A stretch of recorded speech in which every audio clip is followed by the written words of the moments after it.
एका छोट्याशा गावात एक पडके घर होते.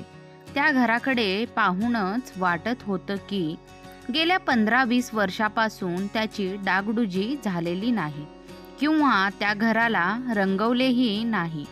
त्या घरात एक म्हातारी बाई राहत होती. तिचं या जगात कोणी नव्हते आणि शेजारी पाजारी तिला खाण्यापिण्याचे सामान द्यायचे. असे ती आपले जीवन जगत होती. मग एक दिवस सकाळ सकाळी एक खूप मोठी कार त्या घराच्या दरवाजासमोर येऊन थांबते. त्या कारमधून एक तरुण मुलगा खाली उतरतो, ज्याने अगदी छान कपडे घातले होते. तो सरळ त्या घराच्या आत जातो. आत गेल्यावर ती म्हातारी बाई काही काम करत होती. तेव्हा तो तरुण मुलगा तिच्या पाया पडून ढसाढसा रडू लागतो आणि म्हणतो की आज तुमच्यामुळे माझे आयुष्यच बदलले. आता हे सर्व पाहून ती म्हातारी बाई खूप जास्त हैराण होते आणि ती विचार करू लागते की हा मुलगा कोण आहे आणि मी असे काय केले ज्यामुळे याचे आयुष्य बदलले.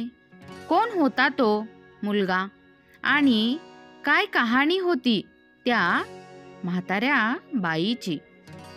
ही कथा एका छोट्याशा खेडेगावात राहणाऱ्या रुक्मिणी नावाच्या महिलेची आहे. त्यांच्या नवऱ्याचे नाव होते आनंदा. आनंदराव मेहनत मजुरी करून त्यांचे घर चालवायचे. हळूहळू वेळ गेला.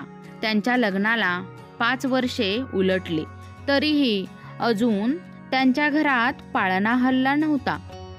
पण तरीही त्यांना आशा होती की एक ना एक दिवस आपल्यालाही मुलाचे सुख नक्की मिळणार.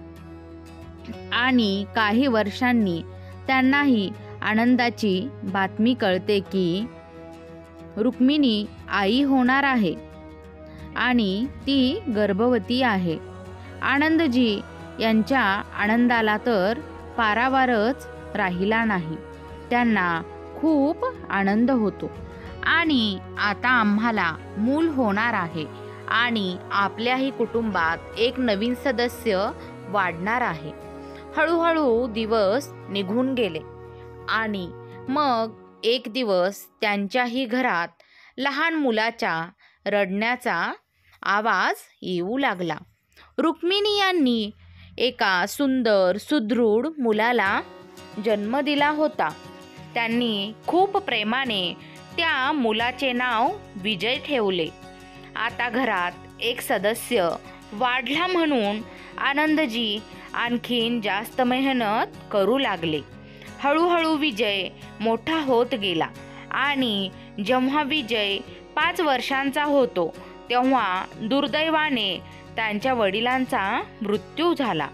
रुक्मिणी यांना या गोष्टीचा खूप मोठा धक्का बसला होता. आता काय करायचं, पोट कसं भरायचं, या सगळ्या गोष्टीचा विचार त्यांच्या मनात येऊ लागला. त्यांना काहीही सुचत नव्हते. तिच्या माहेरचे लोक तिला समजावतात की आता तुझा नवरा या जगात नाही, तर तू तुझे लग्न करून घे आणि या मुलाला आम्ही लोक सांभाळून घेऊ. तुझ्यासमोर संपूर्ण आयुष्य पडलेले आहे. असे किती दिवस राहशील. तिच्या माहेरच्या लोकांकडून असे काही ऐकायला मिळेल याची तिला कल्पनाही नव्हती. त्यांना खूप वाईट वाटते. त्या म्हणतात की हा मुलगा माझ्या नवऱ्याची निशाणी आहे आणि त्याच्यासोबत मी माझे संपूर्ण आयुष्य व्यतीत करू इच्छिते. मी दुसरे लग्न करणार नाही. त्यानंतर रुक्मिणी त्या मुलाला तिथेच घेऊन राहू लागतात. त्या मुलाची खूप काळजी घेतात. दुसऱ्यांच्या घरी मजदुरी करून त्या मुलाचे संगोपन करतात. तो मुलगा हळूहळू मोठा होऊ लागला. पण तो त्याच्या आईने सांगितलेली एकही गोष्ट ऐकत नव्हता. आईने जर त्याला काही सांगितले तर तो गुपचूप एका जागेवर बसून राहायचा. तो तेच करायचा जे त्याच्या मनात असायचे. आता तो 15-16 वर्षांचा झाला होता आणि सतत त्याच्या मित्रांसोबत बाहेर फिरायचा. या गोष्टीवर त्याची आई त्याला सतत ओरडायची आणि रागवायची आणि म्हणायची की असे जास्त मित्रामध्ये फिरायचे नाही, तुझे वडील नाहीत, लोक काय म्हणतील. याचे आईकडून एक मुलगा सांभाळला गेला नाही आणि तोही बिघडला. पण विजय मात्र आईच्या कोणत्याही बोलण्याकडे लक्ष देत नाही.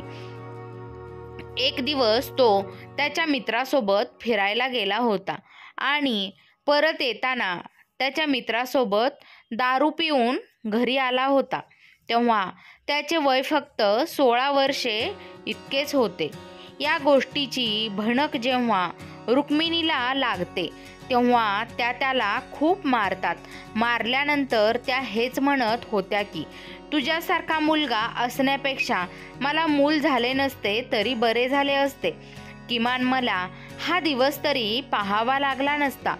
रुक्मिणी रात्री उशिरापर्यंत त्याला मारत होती आणि तो नाराज होऊन असाच एका कोपऱ्यात बसून राहतो. आता रुक्मिणीजी थोडा वेळ त्याची जेवणासाठी वाट पाहतात, पण तो मुलगा काही जेवायला आत आला नाही. म्हणून रुक्मिणीजी स्वतः जेवण घेऊन त्याच्याजवळ जाऊन त्याला प्रेमाने जेवण भरवतात. पण विजय त्याच्या आईवर नाराज असल्याने जेवण करण्यासाठी नकार देतो. तेव्हा रुक्मिणी रागाने त्याच्यावर ओरडते आणि जेवणासाठी त्याच्यावर जबरदस्ती करते. आता तो जेवण तर करतो, पण त्याच्या मनात त्याच्या आईच्या विरुद्ध खूपच जास्त राग असतो. आता तो 16 वर्षांचा असल्यामुळे त्याला समज तरी होती, पण इतकीही नव्हती की त्याच्या आईने त्याला का मारले असेल. त्याच्या चांगल्यासाठी मारले होते हे तो समजू शकला नाही. रात्रभर तो त्याच्या खाटेवर पडून विचार करत होता आणि काहीतरी विचार करून तो उठून बसतो आणि त्याच्या आईकडे पाहतो तर त्याची आई झोपलेली होती.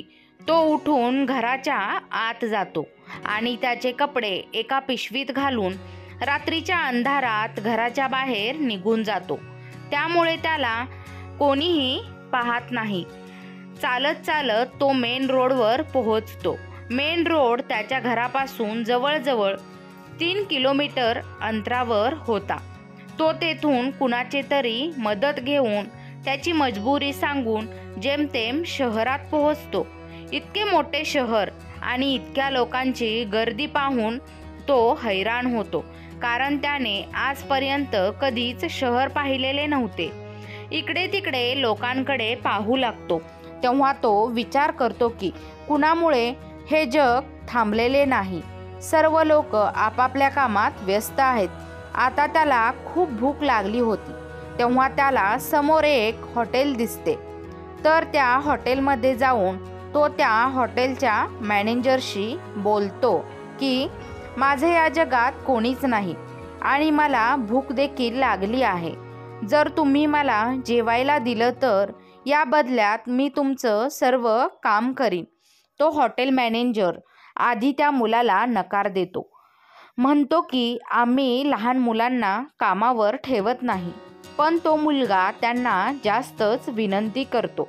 म्हणतो की मला खूप भूक लागली आहे, तुम्ही मला खायला काहीतरी द्या, तर त्या बदल्यात मी तुमचं सर्व काम करीन. आता तो हॉटेल मॅनेजर विचार करतो की चला ठीक आहे, काही ना काही काम तर करेल. नंतर तो हॉटेल मॅनेजर त्याला जेवायला देतो आणि म्हणतो की या हॉटेलमधील तुला सर्व भांडी साफ करावी लागतील. आता तोही होकारार्थी मान हलवतो. तो मॅनेजर त्याला जेवायला देतो.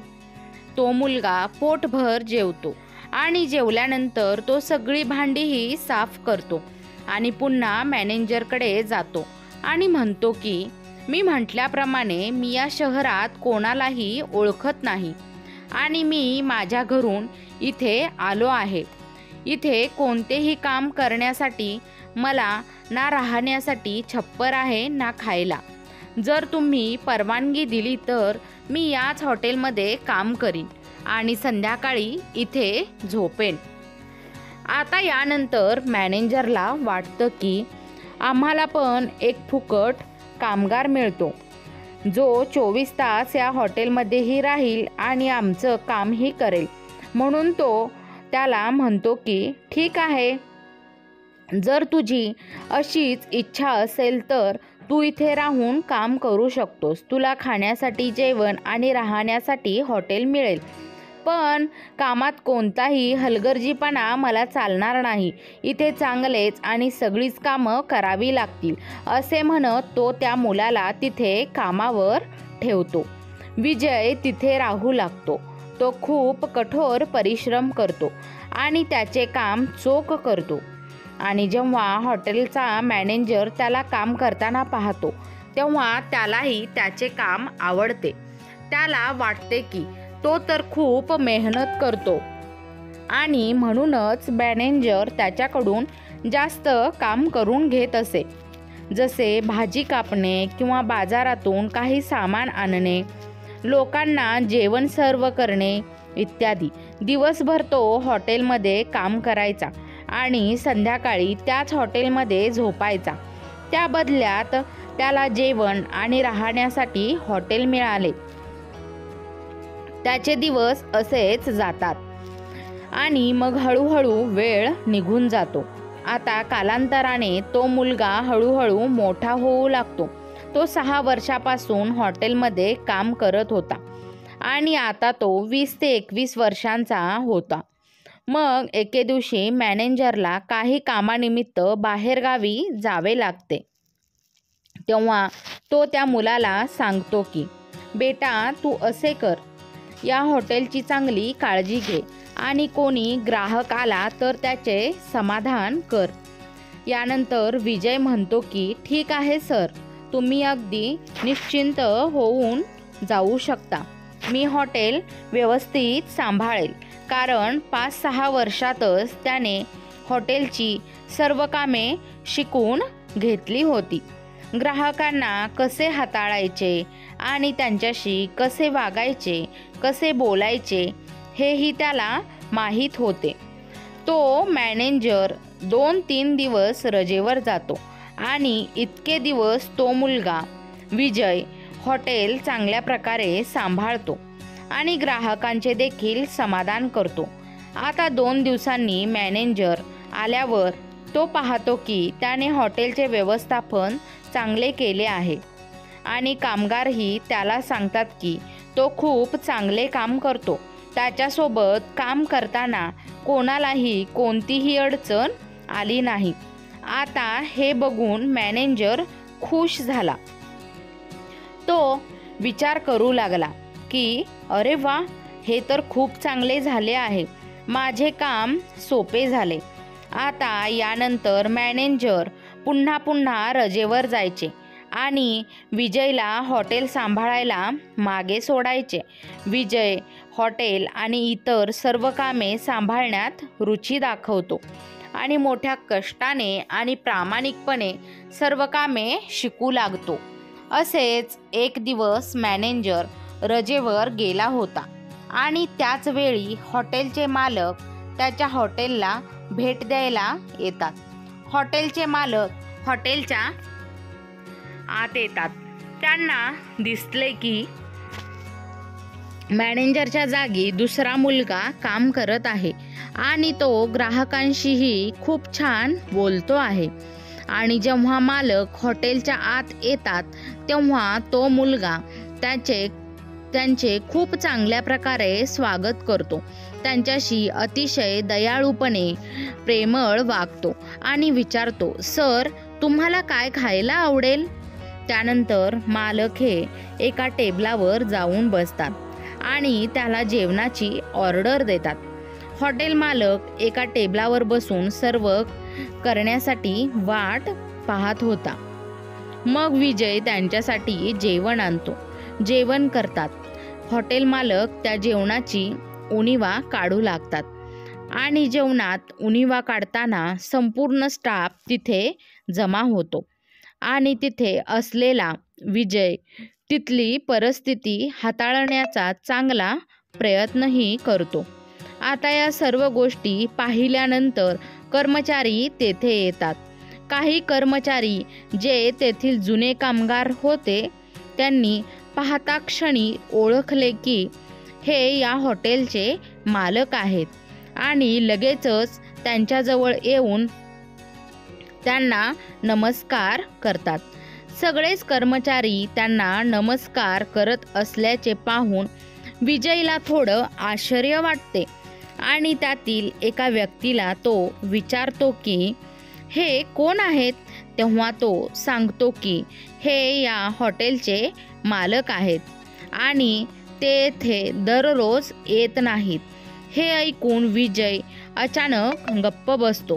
तेव्हा हॉटेलचे मालक त्याच्या पाठीवर शाबासकी देऊन म्हणतात की शाबास बेटा, तू जे काही केले आहेस ते खूप चांगले केले आहेस. आता यानंतर ते विजयला विचारतात की मी ज्या या हॉटेलचे मॅनेजर म्हणून ठेवले होते ते कुठे आहेत. तेव्हा सर्व कर्मचारी त्यांना सांगतात की तो मॅनेजर रजेवर गेला आहे आणि अनेकदा तो रजेवर गेल्यावर या मुलाला येथे हॉटेल सांभाळायला मागे सोडून जातो आणि हा मुलगा आपल्या हॉटेलमध्येच राहतो. त्यानंतर हॉटेलच्या मालकानेही विजयचे काम पाहिले होते आणि त्या मुलाची लाचारीही समजली होती की त्याच्याकडे राहण्यासाठी घर नाही आणि तो खूप प्रामाणिक आहे आणि तो कामही प्रामाणिकपणे करत आहे.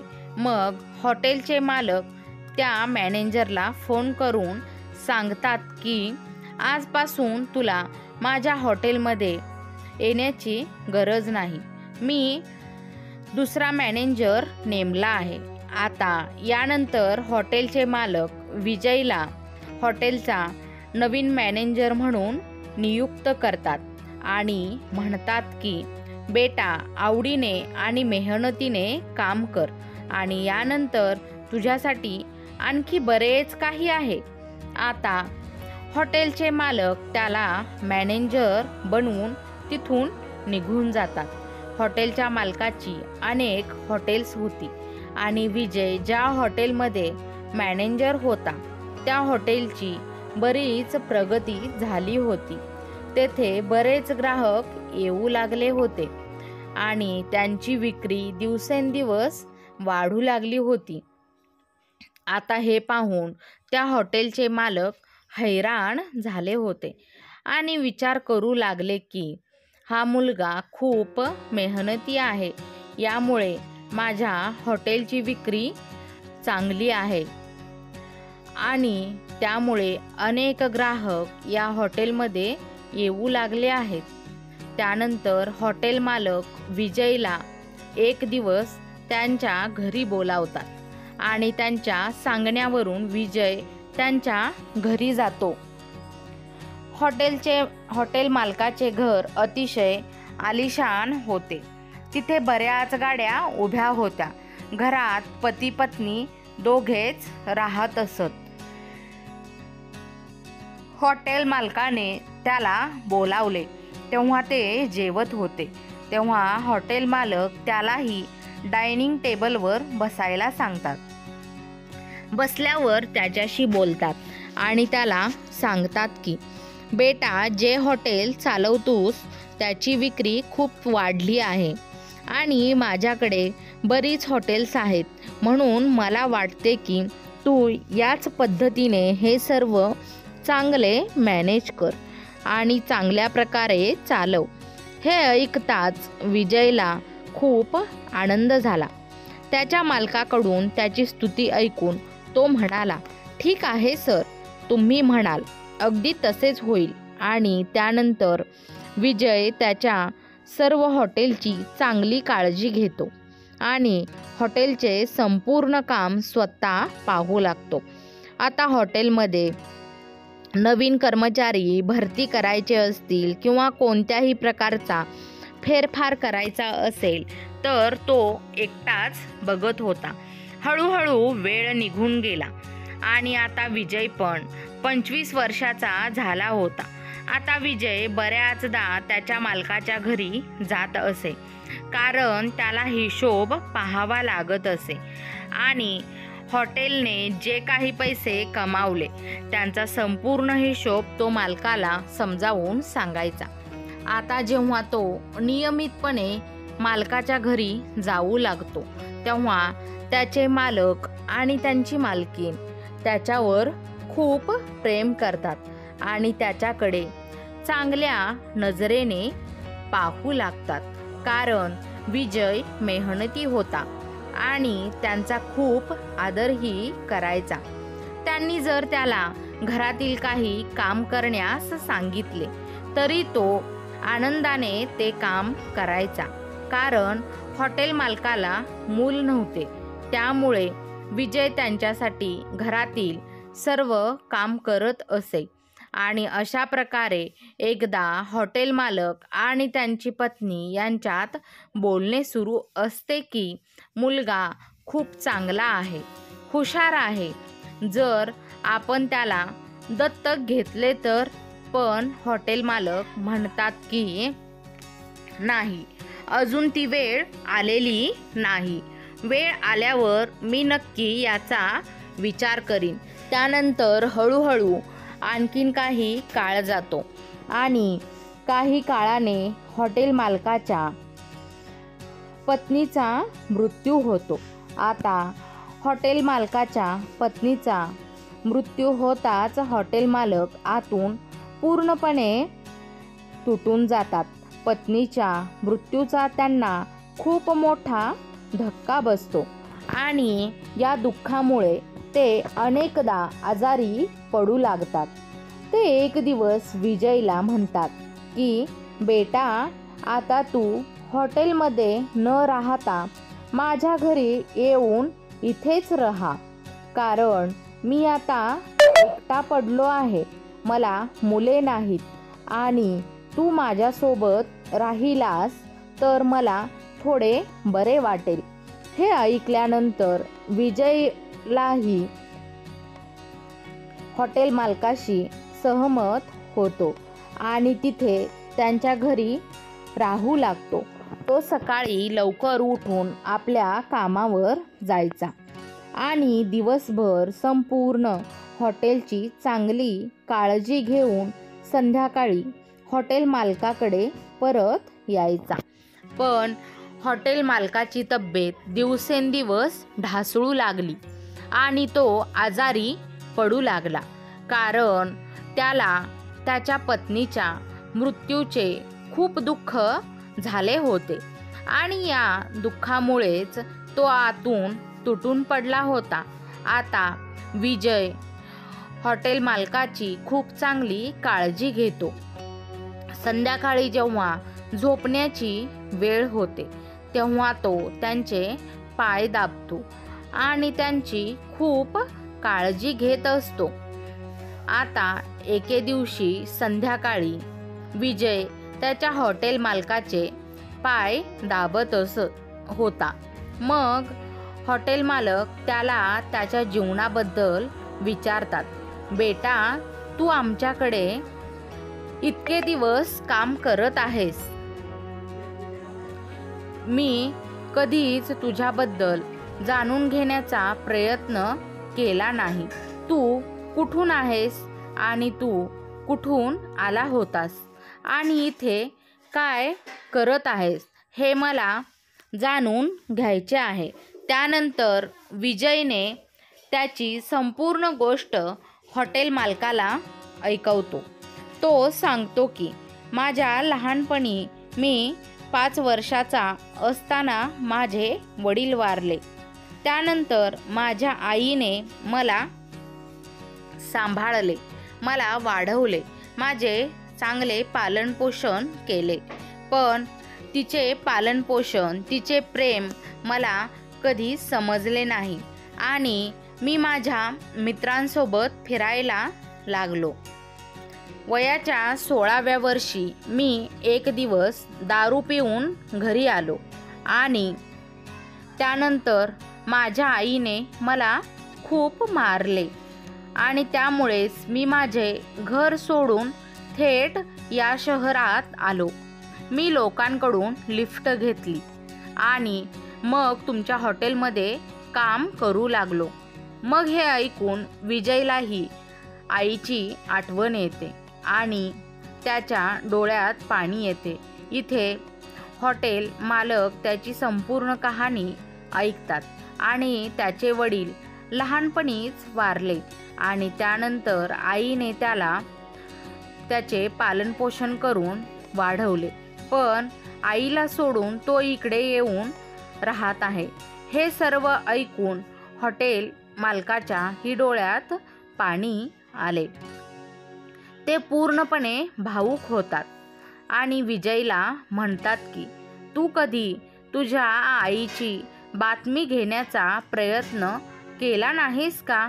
तेव्हा विजय म्हणतो की नाही सर, मी त्या दिवसानंतर कधीच गावी गेलो नाही की गावी जाण्याचा प्रयत्नही केला नाही. माझी आई कुठे आहे आणि ती कोणत्या परिस्थितीत आहे हे सुद्धा कधी जाणून घेण्याचा प्रयत्न केला नाही. तेव्हा ते विजयला सांगतात की बेटा, तुला जर माहितीच आहे की मला मूलबाळ नाही आणि तुझ्यापेक्षा कोणीही माझी चांगली काळजी घेऊ शकत नाही, म्हणून मला माझी संपूर्ण मालमत्ता तुझ्याकडे हस्तांतरित करायची आहे. त्यानंतर आपण याच घरात एकत्र राहू. आता तू तुझ्या गावी जा आणि तुझ्या आईलाही इथे घेऊन ये. आता विजयला हे सर्व ऐकून त्याच्या दुःखी चेहऱ्यावर थोडा आनंद दिसू लागतो आणि त्यांनी लगेचच हॉटेल मालकाला मिठी मारली आणि त्यानंतर तो म्हणाला, मी तुम्हाला बाबा म्हणून हाक मारू शकतो का? ते ऐकताच त्या हॉटेल मालकाच्या डोळ्यातून अश्रू येतात आणि ते त्याला मिठी मारतात आणि म्हणतात की बेटा, तू मला बाबाच म्हणून हाक मार. त्याचा मला जास्त आनंद होईल. दुसऱ्याच दिवशी सकाळी हॉटेल मालक विजयला सोबत घेऊन तहसीलदार कार्यालयामध्ये जातात आणि त्यांची संपूर्ण मालमत्ता त्याच्याकडे हस्तांतरित करतात. त्यानंतर विजय आणि हॉटेल मालक घरी येतात, पण घरी परत येताच हॉटेल मालक विजयला सांगतात की बेटा, माझी तब्येत ठीक नाही, पण तू यापैकी कोणतीही कार घेऊन जा आणि तुझ्या आईला सोबत इथे घेऊन ये. त्यानंतर विजय व्यवस्थित तयार होतो आणि ड्रायव्हरसोबत गाडी घेऊन थेट त्याच्या गावाकडे निघतो. 8 ते 10 तासांचा प्रवास करून तो त्याच्या जुन्या गावात पोहोचतो. तिथे जाऊन त्याच्या घरासमोर उभे राहिल्यावर त्याला त्याच्या लहानपणीपासूनच्या सगळ्या गोष्टी आठवतात. त्याच्या अंगणात तो खेळत असताना त्याची आई त्याला मारताना आणि त्याच्यावर प्रेम करताना, या सर्व गोष्टी आठवताना त्याच्या डोळ्यातून अश्रू येऊ लागतात. तो गाडीतून उतरताच गावकरी बघतात की एवढ्या मोठ्या गाडीत कोण आले असेल. इतके छान कपडे, इतके छान सूट बूट आणि एवढी मोठी गाडी घेऊन. त्यानंतर मुलगा थेट त्याच्या घरी जातो. घरची परिस्थिती अतिशय हलाखीची होती. एक छोटी खोली होती आणि खोलीच्या भिंतीच्या विटा बाहेर निघाल्या होत्या. घर खूपच दयनीय अवस्थेत होतं. त्यानंतर तो घराच्या आत जातो आणि आत पाहतो की त्याची आई रुक्मिणी काही काम करत आहे. तो जातो आणि लगेच आईचे पाय धरतो आणि म्हणतो की जर तू माझ्यासोबत असे केले नसते तर मी आज या पदावर नसतो. आता हे बघून रुक्मिणी पूर्ण आश्चर्यचकित झाली की हा मुलगा कोण आहे? इतके छान कपडे घालून हा माझे पाय का धरत आहे? रुक्मिणी आजपर्यंत इतरांच्या दयेवर जिवंत होती. त्यांचे शेजारी पाजारी जे काही त्यांना खायला द्यायचे तेच खाऊन त्या आपला उदरनिर्वाह चालवत होत्या. आणि जेव्हा कधी त्यांना काही काम मिळायचे तेव्हाच त्या काही पैसे कमवत त्यांच्या आजाराचा उपचार करून घेत असत. आणि याच पद्धतीने त्या आपलं जीवन जगत होत्या. त्या त्याला उचलतात आणि विचारतात की बाळा तू कोण आहेस? मग तो लगेचच त्याच्या आईला मिठी मारतो आणि म्हणतो, आई मी तुझा विजय आहे, जो 10 वर्षापूर्वी येथून निघून गेला होता. आता विजयचे नाव ऐकताच त्यांना धक्काच बसतो. कारण जेव्हा विजय घरातून निघून गेला होता त्यानंतर विजयच्या आईने त्याला खूप शोधण्याचा प्रयत्न केला. पण 3-4 वर्षे जेव्हा त्याला शोधून त्या थकल्या तेव्हा त्यांनी थकून भागून त्याला शोधणे बंद केले होते. त्यांना वाटू लागले की त्यांचा मुलगा मेला आहे आणि तो आता त्यांच्या आयुष्यात परत कधीच येणार नाही. पण 10 वर्षांनी आपल्या मुलाला पाहताच त्यांना खूप जास्त आनंद झाला. त्या भावूक होतात. त्यांना अश्रू अनावर होतात आणि त्या ढसाढसा रडू लागतात आणि आपल्या मुलाला घट्ट मिठी मारतात आणि त्याला विचारतात की तू हे माझ्यासोबत अजिबात चांगले नाही केलेस. माझ्या आयुष्यातील 10 वर्षे तुझ्या शोकात गेले. तुझ्या विना बघ काय अवस्था झाली आहे माझी.